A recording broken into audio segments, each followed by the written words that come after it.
Hey guys, in this video show you how to add fonts to Google Docs. It's very easy.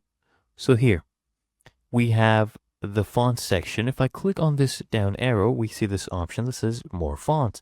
So these are the fonts currently available, and we can easily add more fonts by clicking on this. So they have a huge library, but remember guys, you cannot directly add any custom fonts here to Google Docs, but let me show you this. The list is almost endless. So if I come down here, look at this. It keeps increasing, almost endless. They have a large variety of options you can go ahead and use. So let's say I like Passion 1.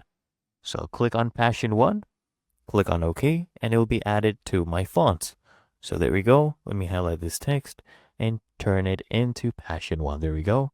Let's make it a normal one. Perfect.